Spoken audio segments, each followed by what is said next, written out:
Okay, now I'm going to show you how I bring those images into Silhouette Studio and then how I trace them and get a few more images out of each one.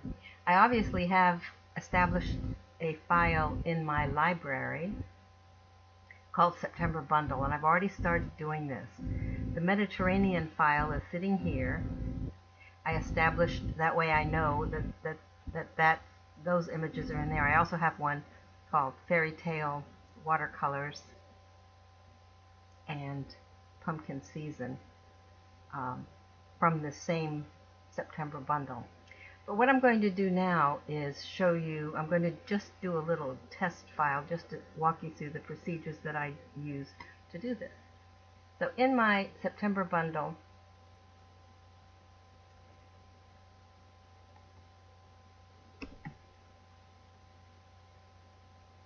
okay,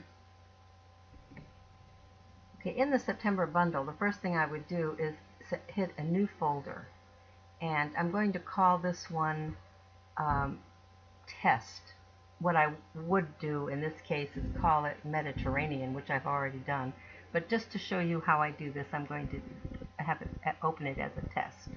That way I can erase it since I'm still working on the file I've already created. So to show you how I do this, I already have one on rainy days and the rustic wood, which is marvelous. They're marvelous images. Okay, I start. Pretend this file is called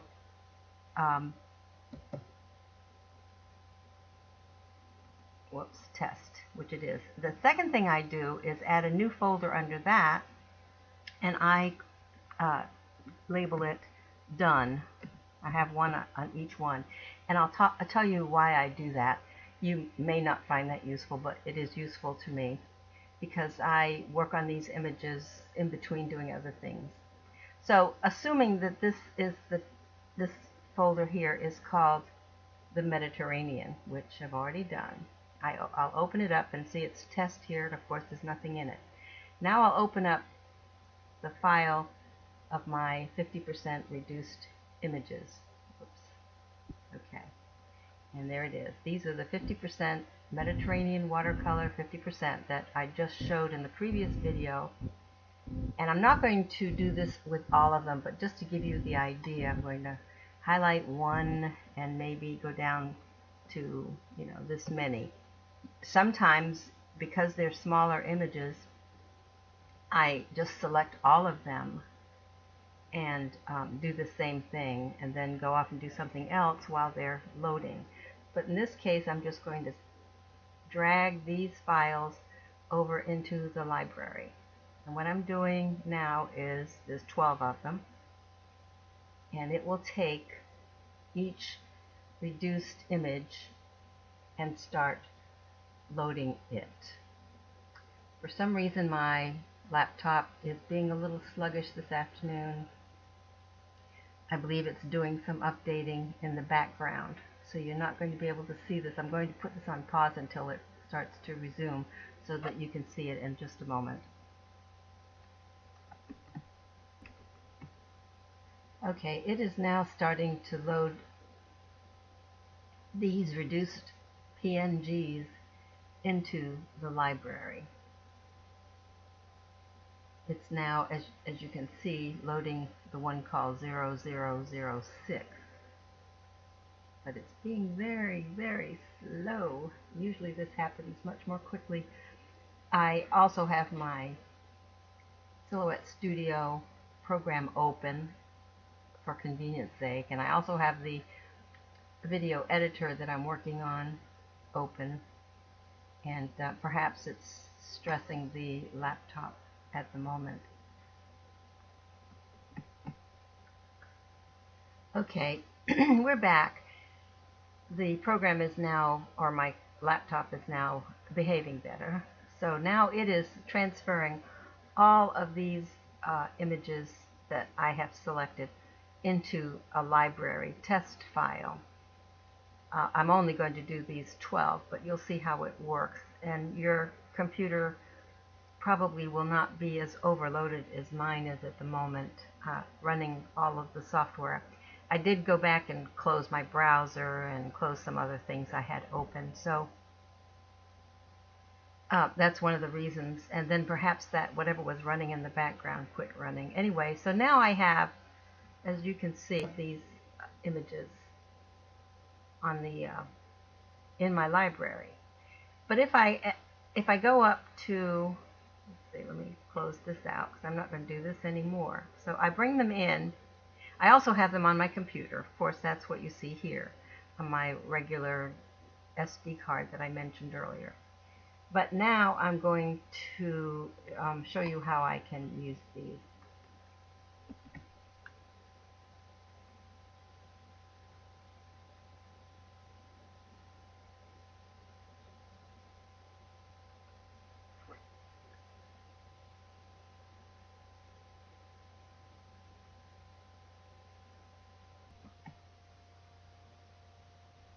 Okay, I'm back.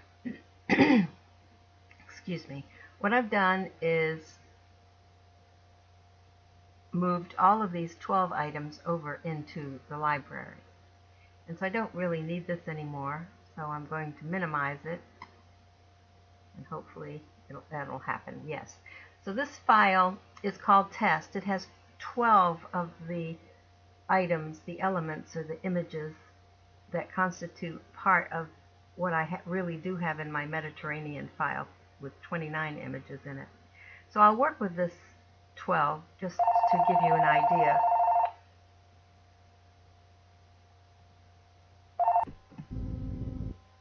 Okay, now that I have these images in, let's get started. I'm going to just click on one. For example, I do like this beach umbrella. So what I'm doing is double clicking it, and there's the beach umbrella on my working mat. And of course, it's now a reasonable size.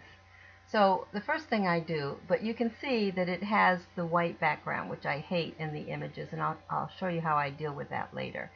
Because when you have a whole series of these on a piece of paper, it's awkward to get them all to line up. The truth is, it really doesn't bother much. It just makes it a little bit more difficult for me to get them close enough to each other when I'm cutting. And often I do like to fill up a whole page as I do a print and cut for these stickers. Okay, so here's the umbrella. It's very simple. You go up here to the trace tool, select the trace, outline it like you would normally do, unclick the high pass filter, and then take the threshold up as high as you can before you get to the solid yellow. When you get to the solid yellow, you back it off a little bit. In this case, 93.4. I usually trace the outer edge, which I've done. Now, I will make a copy of this, and I'm pasting it. Because one thing I'm going to do right now is actually cut out that white background that I don't want. Remember that white background that sits over here?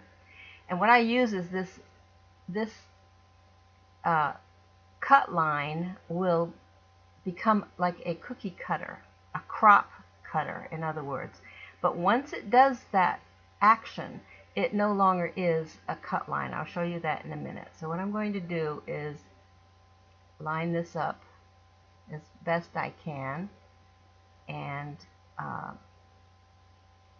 that looks pretty good. And sometimes I will use the arrow keys, which helps you refine it even better. So now that I've got that lined up, I will select both of these. Now you see two lines over here. Both of them are selected. And this is the key. I go up to the Modify window, Modify, and I hit Crop. And what that does is it eliminates the black. But now this is not a cut file, even though it looks like I took a cut line and added it. That cut line had one action only, one purpose only, and that was to crop this image, which it already has done. To show you that, here's my cut, the reason I made a copy of it.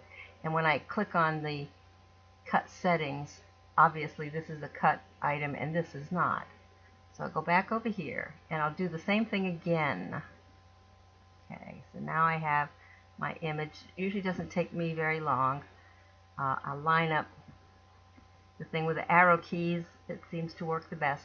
Again, I will select both of these, and this is very handy tool up here. This is the group button, and now this is grouped, and it is grouped, and it has a cut line. When I check my cut settings, there it is. Now here's where the magic kind of comes in, which is fun. Okay, this is one little item, but what I'm going to do now is show you how it can become several different items with different colors. So I've selected it. I go up to the shader effects window, which is up here. Click on that, and I'm going to colorize this. And with the slider bar over on the right, I can get an umbrella of a different color. And I'm sure you've all tried this, but it's very handy. So there's a blue umbrella. Now remember, with each of these actions over here, you must apply the effect. Now that might be a little bit too bright, so I'm going to click on the contrast and brightness and saturation. I'm going to add a little brightness to it, maybe there. Apply the effect, and now I have two umbrellas. Oh, poor me. I forgot to do the copy paste. Alright, so Control Z is your friend. I'm going to Control Z back. I'm going to Control Z back, Control Z back, and I'll get the yellow umbrella. And what I really should have done, let me do this again, is select it, copy, paste. Now I have one to work on, so I will still have my pretty gold umbrella. Again, select the new one and colorize it. I can colorize it. As you can see, you can go from reds down through the purples and greens, and you can even get different shades of the gold. So where was I? Oh, blue is good. So I'm going to apply the effect and go to contrast and darken it a little bit, because there you go. So now I have a blue one. Okay, so now I'll go up here and copy paste again. I could have just hit the paste button because the computer would have remembered this one anyway. Okay, and the other thing I could do is hit the gamma button and darken it if I wanted it to be darker. And say I like that, so I apply the effect. So now what I have is, takes a little while for my computer to process. So now, instead of just having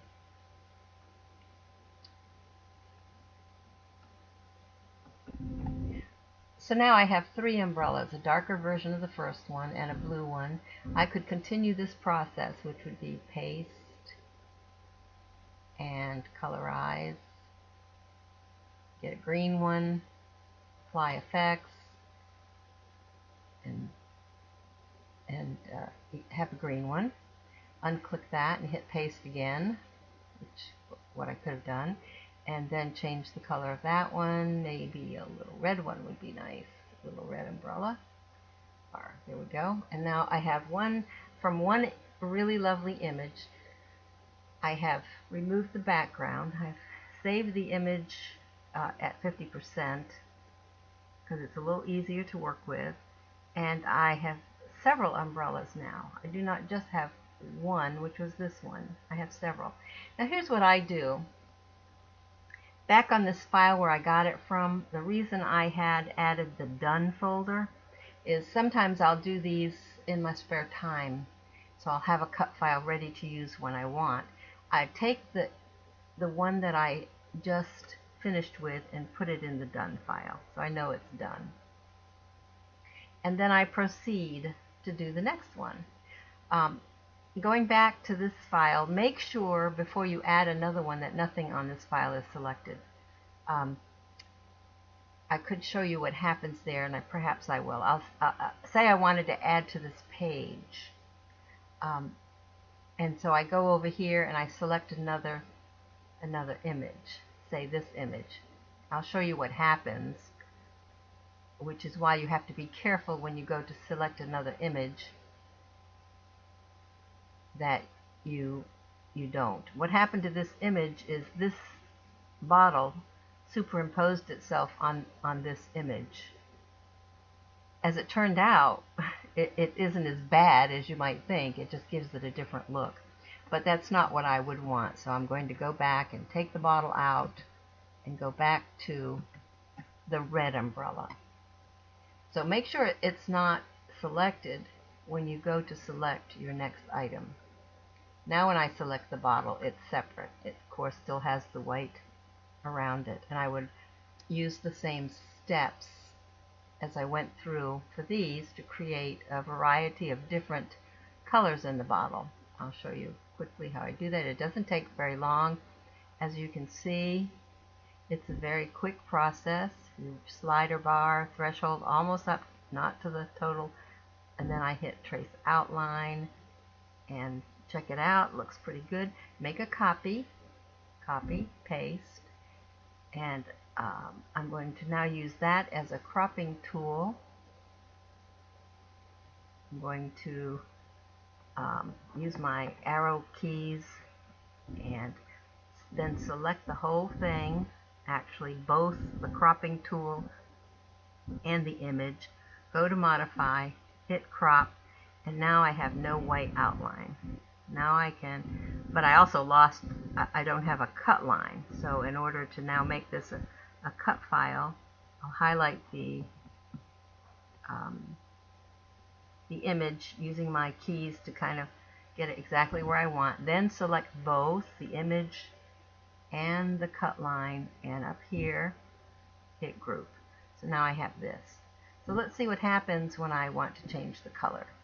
Okay, so I make a copy and paste, and let's colorize that one up here to the effects and colorize it. Oh, I got some nice amber, or from the amber to a nice red liquid. So I can go to gamma and darken it, make it look real interesting, which would be kind of cool. So I can apply effects, and I have that one. So then I could unclick it, hit paste again, and colorize, and apply effects, and now I have a beautiful red liquid. Then I could hit paste again, and colorize, and let's see what we could get a pretty purple liquid, blue liquid, turquoise, aqua, and a green liquid. Let's say I wanted the green liquid. It looks a little thick, but I applied the effect. Then I could also then add the gamma to it, which makes it look a lot better, I think. But you can take the gamma all the way up and create a very translucent look. Apply the effects. So you can see you could just play with this forever, and for every single image that you get, you could get several different variations of it very, very easily. And of course, if I were going to create a sticker page, I would just get my registrations on there, and this is where not having that border comes in very handy. I can reduce the size of my umbrellas, and that way I can of course have all different sizes for stickers, which is very useful. But then you can move things a lot closer. In fact, for cutting purposes, you can get this really, really, really close and just fill up your page before you do a print and cut. So that's one of the reasons you would not want to, of course, have overlapping. So I would move this one out, maybe move that in, and really try, maybe get different sizes. That's what I do all of the time, is I fill up. If you go to my blog, paulinestuff.blogspot.com, you will see some of the sticker pages that I have done before. And basically this is how I create a page that I could use to make additional stickers. And this this Mediterranean. Let me show you. And then when I've done one, like the bottle again, I drag that to done. That way, if I have to stop in between, I know which ones I already have created a cut file. And while we're talking about that, let me go back to this and say, okay, if I wanted to, of course I wouldn't want to put these, I have to keep them within the boundaries. But if this were ready, and it isn't ready yet, I would save it as, and I'm going to call this one sticker, sticker umbrella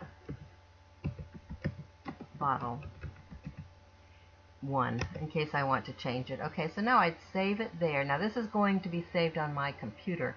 On that 200 gigabyte SD card, one of my files is called Consolidated Silhouette, where I've saved all of my silhouette files. So I would save that, and now of course that is in 2 places. These little images, the original ones, this one and this one, is in my library if I want to use it again.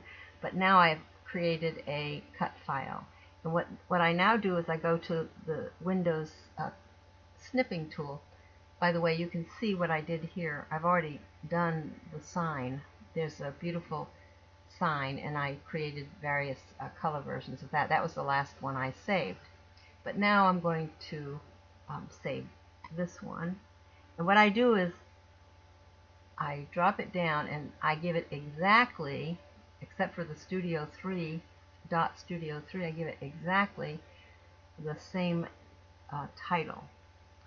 And in this case, it's stickers, or sticker space umbrella bottle 1. And it's still creating the file because usually you could see it underneath. So, and this is the same exact title, save. And then I keep that handy by minimizing it.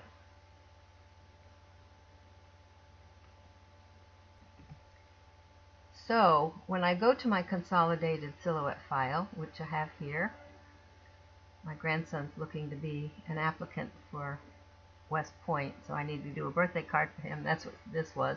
But you can see, I'm going to go out of this and back in again just to update it. Yeah. Okay, so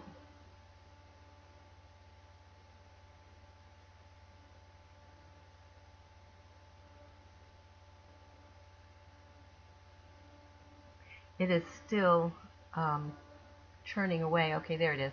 This is the sticker umbrella bottle file, the studio file that I just created, and here's a picture of it. And like I said, I do that with all of my studio files. So that way I can, on my computer, not rely on the library, because we all know that has some challenges with it. So I use the library to my advantage to make it easier for me to trace, but I don't really rely on it to be my file saver. I also use Dropbox, and frankly I have a file up there that I will upload all of my files to, so that I have redundancy in saving so that I don't lose them. At any rate, when I'm on my SD card, my consolidated silhouette file, I see the silhouette program plus the PNG file that tells me what that looks like. It makes it a lot easier for me to find my what I'm looking for, because as you can see, I have lots and lots and lots of files, mostly coming from these JPEG, HungryJpeg images. I've made some absolutely beautiful cards using these stickers. I even have to make notes. I sometimes will take a photo of the card and put it in the file, the same file. A lot of times I use my printer, and not for these images because I do like to use the stickers, but I have to stick my card in for another printing reason, and I have to actually do here's a card I've made. Yeah, so it says happy birthday to Christina. So I guess I was going to make my daughter a card. Anyway, I sometimes will photograph this. If I want it to read like this, I have to insert it a certain way. Actually, I have to insert it upside down in my printer. So sometimes I use this program just as a guide to show me if I print something, if I put something on the mat this way, it comes out this way. If I insert it in my printer this way. So I use the program for a lot. I didn't mean to quite get into that today. But getting back to the Silhouette program, I've shown you how to use a couple of these images, how to get the most out of your money by changing the colors and using them in different ways. And I was going to show you some of the beautiful images that are in, this is the main Mediterranean file which I have done, and these are absolutely beautiful images. And you'll see I've done 10 of these already. I particularly love the watermelon. I've got several colors of the bag in a file where I use different colored scarves. I have at least 2 of these. I was able to get like a verdigris color on this pot so that it's not just one. And I've got the hat in a whole bunch of different colors. So I've already done those. I can show you some of those here as we go up. There's the sign. I just did the beach chair 3 different ways. I did the umbrella 4 different ways. And somewhere I think I have the hat. Oh yeah, then I did the Mediterranean window, and I did a blue one, a yellow one, a pale blue, and a green. Here's the one I did with 3 color hats and 2 pots. I got the green pot I mentioned, and I have a bag in the straw and then in the blue and the green. So I get a lot of fun from these images, and I hope I will have inspired you to use the program and to look into some of these images, keeping in mind that for those of you who sell items, any item that you use, as I've just shown you, either on cards, or you could print this on vinyl and make great big images. People could commission you to do restaurant menus. I mean, a whole host of ways you can use these beautiful images. But by buying them when they're bundled like that, they are commercial. You get the commercial license, so you can sell items that you make using these images. So I hope it has been useful. I might do another one where I actually show a sticker sheet that I've cut and used on cards. But for now, this will be enough.